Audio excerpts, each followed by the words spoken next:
Enfin, la saison 8 de Rick et Morty est arrivée. Et le premier épisode nous apporte une histoire géniale sur la matrice et les conséquences de vivre une vie simulée. En plus, comme toujours, il y a plein de références intéressantes. Aujourd'hui sur Charlital, nous ferons un résumé et une analyse complète de l'épisode. Prêts? Commençons.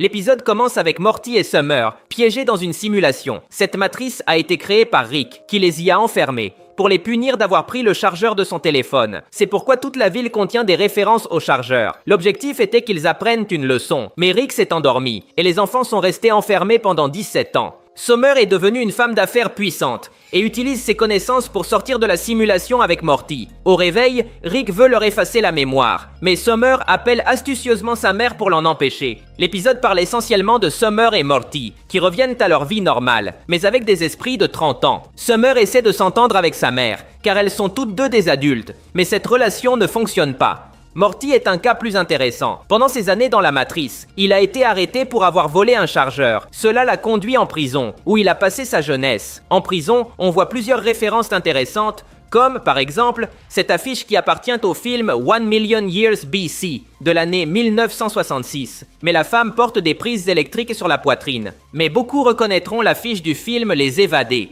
Ici, le protagoniste s'est échappé de prison, en creusant un tunnel derrière cette affiche. Et dans la prison de Morty, ce prisonnier a aussi cette affiche dans sa cellule. La vie de Morty était horrible, jusqu'à ce qu'il rencontre un homme nommé CJ, qui est devenu son ami. Ensemble, ils ont travaillé comme pompiers, puis sont devenus soldats, lorsqu'un conflit terroriste a éclaté. Pendant la guerre, Morty a compris qu'il ne pouvait pas mourir, car la simulation le ressuscitait constamment. Cela a été traumatisant, car Morty a été obligé de voir tous ses amis mourir, y compris CJ. La façon dont Morty ressuscite constamment semble être une référence au film Edge of Tomorrow, avec Tom Cruise. Dans ce film, le protagoniste est un soldat qui revit sans cesse. De retour au présent, Morty a modifié une super voiture que Rick avait construite il y a un moment. Rick dit qu'il l'utilise normalement pour la course de la mort. C'est une référence au film classique de 1975. Mais c'est là que commence le vrai plan de Morty. Il utilise un chargeur inversé pour assommer Rick et l'enfermer dans une matrice. Le plan de Morty est d'utiliser le tank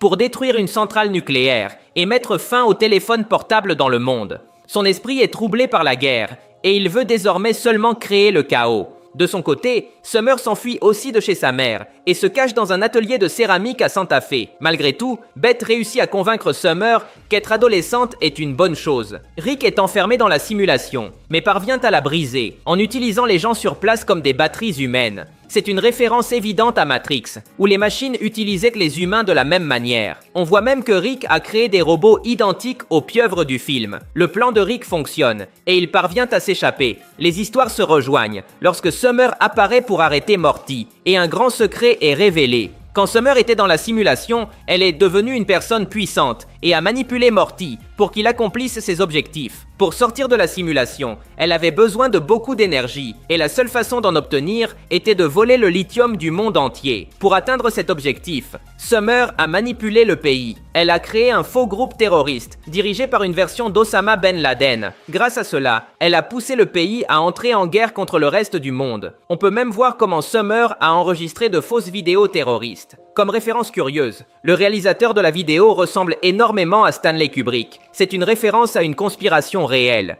Beaucoup pensent que les États-Unis ne sont jamais allés sur la Lune et que la vidéo de l'alunissage a été réalisée par Stanley Kubrick. En fait, toute l'idée d'Osama Bin Laden est une référence à la réalité des États-Unis. Rappelons que ce pays a, à plusieurs reprises, déclenché des conflits armés pour s'emparer du pétrole de pays plus petits. Summer a fait exactement la même chose. Revenons à l'histoire. Summer a utilisé ce supposé terrorisme pour provoquer la guerre à laquelle Morty a participé. Summer savait qu'ils allaient gagner, puisque Morty ne pouvait pas mourir. Elle l'a donc manipulé pendant des années pour atteindre ses objectifs. Cet épisode nous montre une version assez sombre de Summer. Elle a fait tout cela pour une raison égoïste. Ils sont restés coincés dans la simulation parce que Rick s'est endormi. Mais inévitablement, il se serait réveillé à un moment donné et les aurait sortis tôt ou tard. Mais Summer ne voulait pas cela. Si Rick les réveillait, il leur aurait immédiatement effacé la mémoire. L'objectif réel de Summer était de conserver ses souvenirs de la simulation.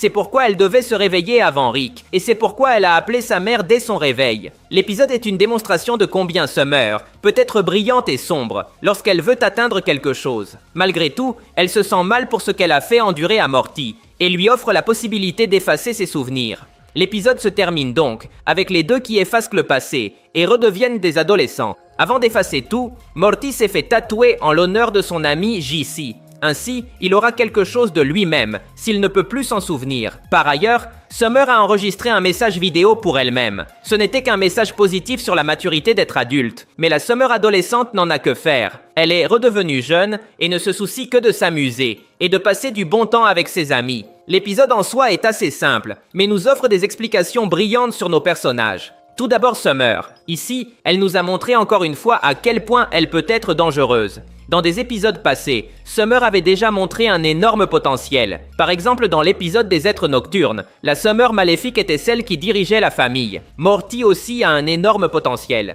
Dans cet épisode, nous avons vu comment il a réussi à assommer Rick, et s'il avait voulu, il aurait peut-être pu le tuer. Cela nous rappelle beaucoup comment le Morty maléfique a vaincu son Rick. Lui aussi l'a mis KO, et a ensuite pu le contrôler avec la technologie. Cet épisode nous montre aussi très clairement quelles sont les limites de Rick. Beaucoup de fans pensent encore qu'il est un être tout-puissant, mais ce n'est pas vrai. Rick peut échouer et être vaincu avec de la stratégie. Summer et Morty l'ont prouvé. Au début, Summer s'est réveillée seule de la simulation pour pouvoir appeler sa mère. Elle savait que Rick n'irait jamais contre Bess, et c'est pourquoi il leur a permis de garder leurs souvenirs. Et Morty a réussi à assommer Rick, parce que ce dernier a baissé sa garde devant lui. Rick est toujours très confiant quand il s'agit de Morty. Il est sa faiblesse.